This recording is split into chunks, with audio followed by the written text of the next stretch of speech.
I think, first of all, our theme was the use of data in NMU's student success interventions.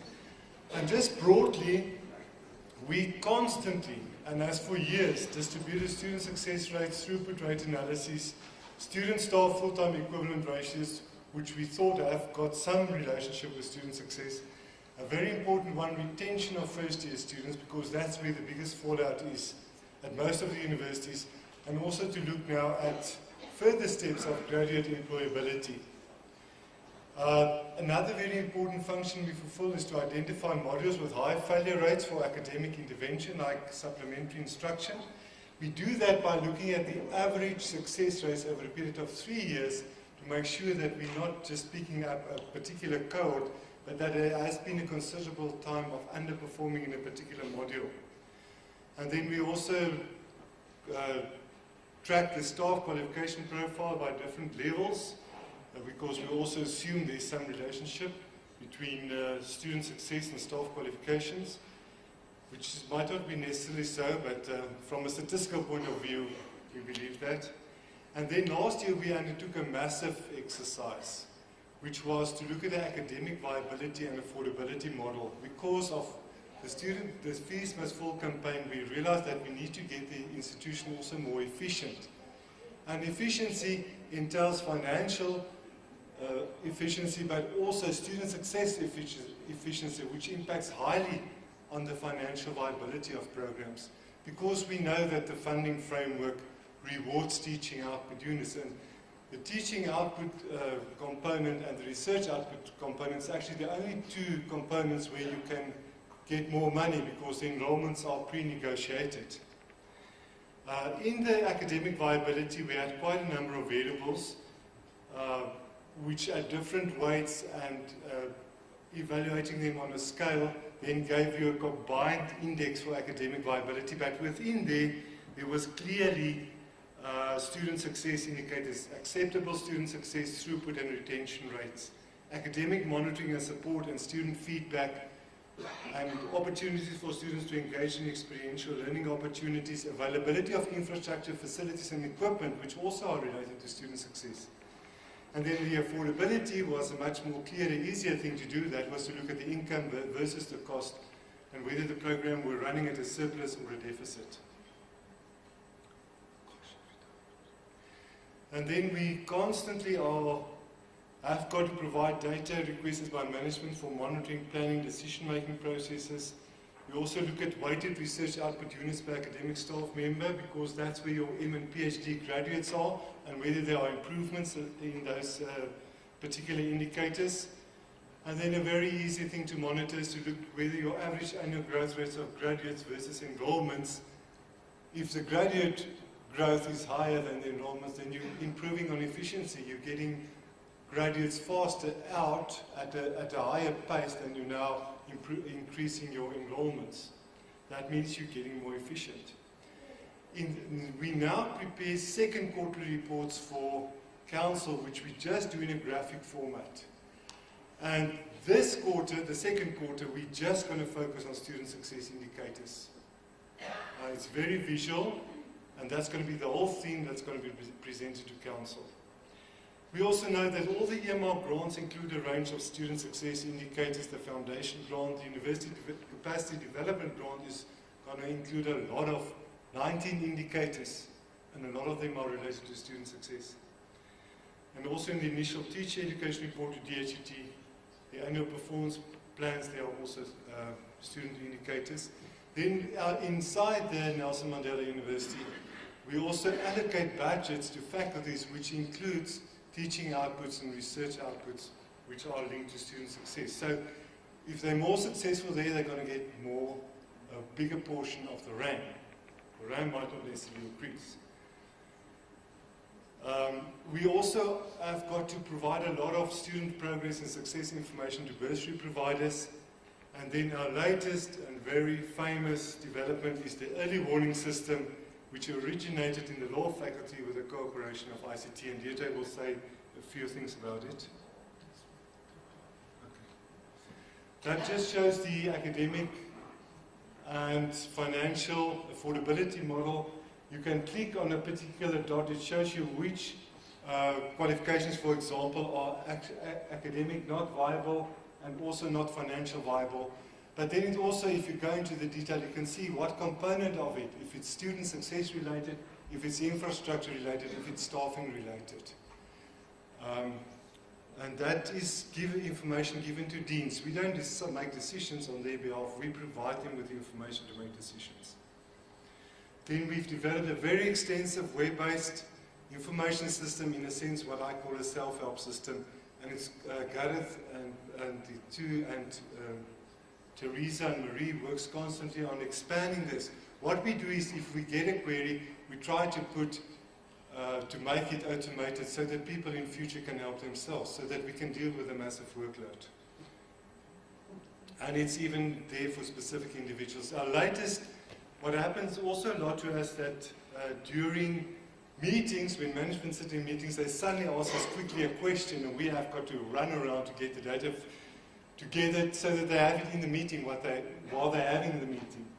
So what a new innovation that Gareth has also developed is a mobile app, so management with a list of often asked questions, indicators, and management can click on the app and get up-to-the-minute information in the meeting. And just for interest's sake, for the Siyaphumelele progress report, we've developed 3 basic indicators, which are simple but actually tells you a lot. The first one is the retention of first-time entering undergraduate students from study year 1 to study year 2, enrolled in 3- and 4-year B degrees, as well as 3-year undergraduate diplomas, by ethnic group and by gender. And immediately, as we've heard this morning in other presentations, we always see that the males are just doing not as well as the females, although there is improved increase.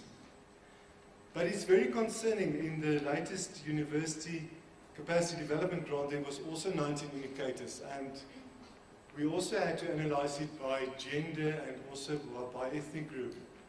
And what struck me, I mean, I see this data all the time, but you almost don't absorb it, but it struck me that in our 4-year B degrees, our males have got a 27% throughput rate after 4 years, the females 45%, and after 6 years, the males have got 50% and the females 67% throughput rate. That's a massive difference.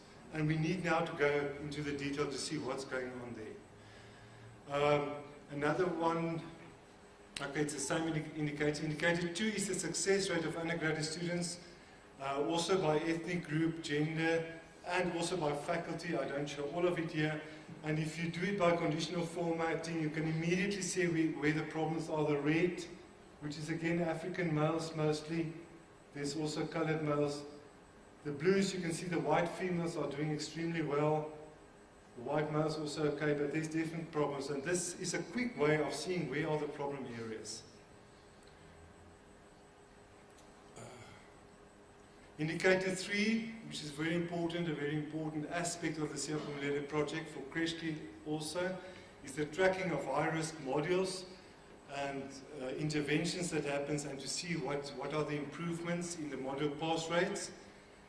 As I've mentioned, we do a 3-year average analysis in NMU, but what we've done is, I think we always identify them, but then we don't go and look what happens after the interventions. And clearly, if you look at this, again, you can see this is modules that have a pass rate over a period of 3 years of below 55%, and you can see the changes happening in some of them. Just for instance, for example, accounting 1A is now getting, with SI support, success rates of 62%, 66, 74, up to 75%. Not all of them stay excellent, but you can look at that. If you look at pharmaceutical chemistry, it went from 46%, it's now sitting at 93, 86% success rates. But what we've also seen, if we don't continue with SI, they fall back to those sort of pass rates. So clearly SI, supplementary instruction, is a highly successful intervention in our institution. I'm going to give over to Deirdre for the more exciting project. Good afternoon. Okay. I think as many of you know, the radar system was developed as a self-help tool that the academics and the lecturers could use to implement student success initiatives and as an early warning system for their students. All right. Okay, so I always have to go back to this. RADAR stands for Risk Analysis and Detection to Assist and Retain Students. So RADAR is much easier. Okay, it was originally developed for the law faculty. Unfortunately, our law colleagues couldn't attend this one, so I'm going to follow very much a systems approach and not an interpretation of the data approach. All right, so it's currently being rolled out to other faculties, including engineering, accounting, and education, as well as the law faculty. We've also identified with the RADAR project the benefit it has for our student support services. So, for example, residences and student counselling and those support services and teaching and learning can benefit from using the system as well. And then obviously there's new enhancements that I'll just cover. Okay, the first enhancement we've done since last time is the ability to track cohorts, track students across different years. So the RADAR system, the way, this is from ICT side, the way I see it, this is the way to empower your lecturers to be able to manage their own data in a very user-friendly way, so they do not have to be data ninjas, or they don't have to be data scientists or anything like that to be able to access their data and implement the success initiatives. So the cohorts is very user-friendly. It shows you exactly how to add a cohort. You get cohort lists, you can see exactly what cohorts the students are part of. It's also very much particular to a lecturer, so a lecturer can set up their own cohorts and it belongs to that lecturer. Okay, so you can on the fly create a cohort list, very, very easy to use. And if the student is part of a cohort, it immediately indicates on their homepage that they are now tagged. All right, the interventions that we've got.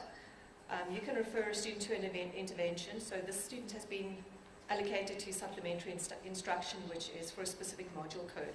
The way we've set up the interventions is that you can have an intervention for an entire department. So engineering might have an intervention that is only for engineering students.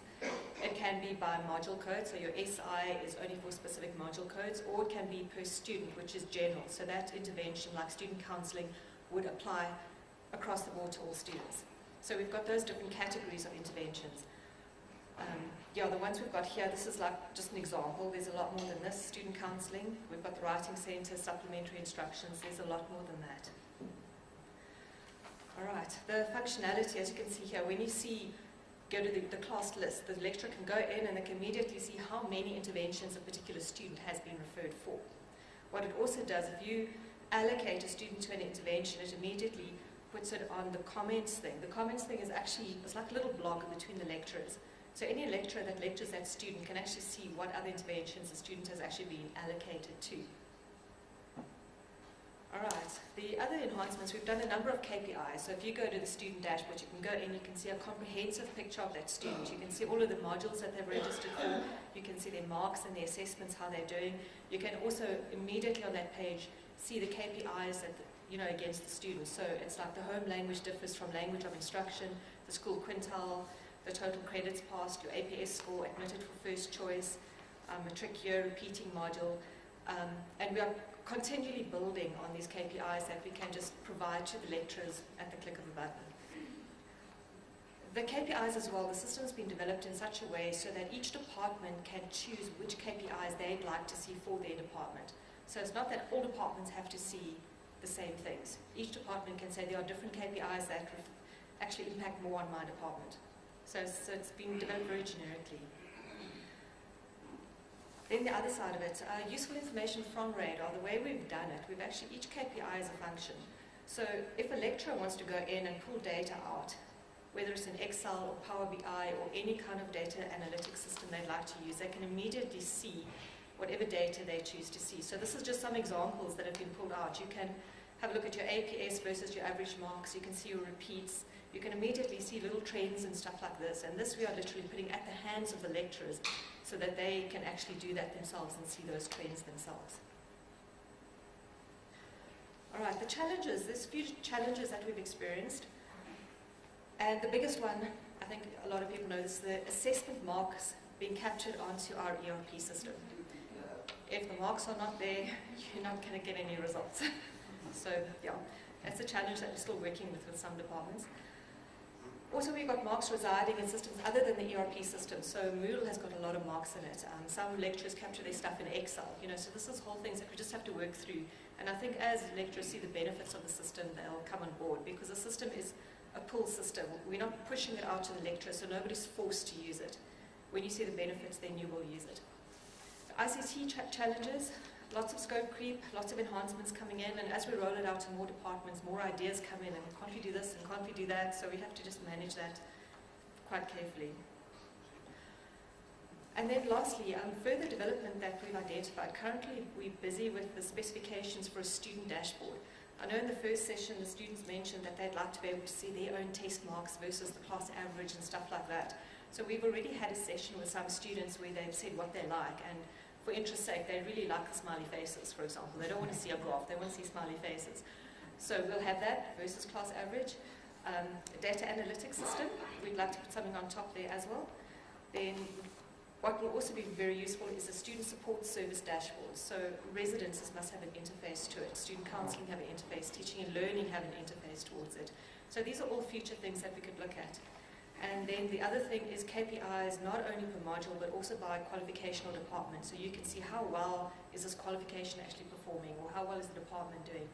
So we can build up on those levels. So in a nutshell, that is where we are with the radar at the moment. Thank you. Thank you very much.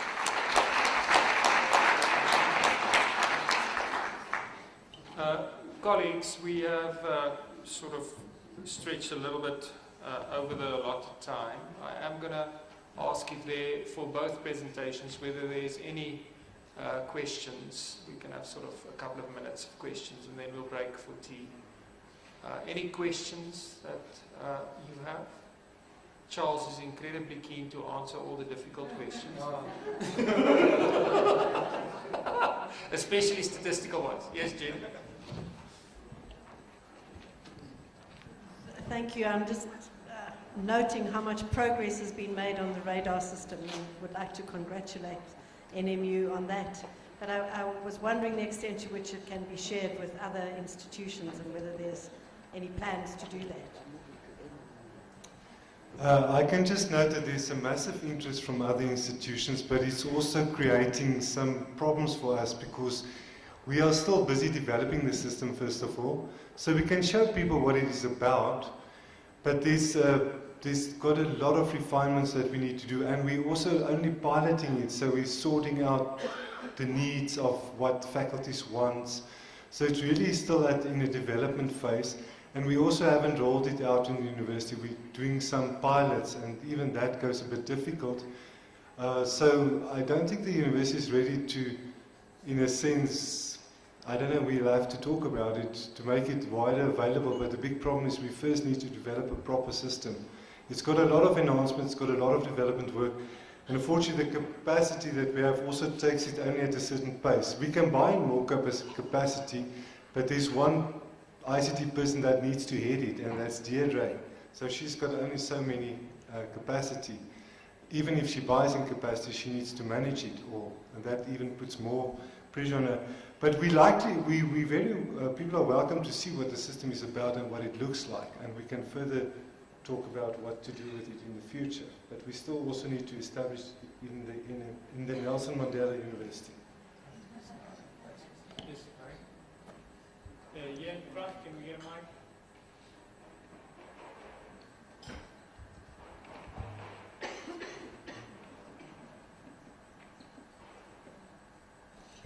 Thanks very much. A feature of many of the presentations, I thought, tend to pathologize the student. We've had one very interesting presentation this afternoon where some work that was done by Smith from UCT illuminated what they call the deficit model. And I think that that's quite pervasive in the fundamental assumptions that we start with. What I'd like to see is whether there's any institution, from all the public institutions in particular, that has done a systematic and systemic self-reflection on how the institution is either obstructive or facilitative of student learning, and student success in particular, because we've had this deficit theory of academic development that's been pervasive for 30 years. We've not made much progress. We're still locked into that. Many of the presentations are still locked into that orthodoxy.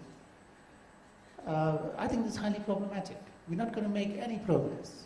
What we've had in the past decade, if you look at the patterns of student recruitment, that the student demographics has changed dramatically in the past decade. That from predominantly white students in many of our institutions, they're now predominantly black. What has that signified for the institutions, and how have they changed? We need to problematize that, because unless we do, 30 years from now, we'll be sitting here again and still, retreading the same arguments. That I find a bit dispiriting, to be quite honest. So we need to go beyond the orthodoxy in this thinking about how we pathologize students in this deficit model of thinking. There have been some very useful lenses that have been applied, very informative and illuminating, but they're all captive or trapped in that particular paradigm. We need to get out of it.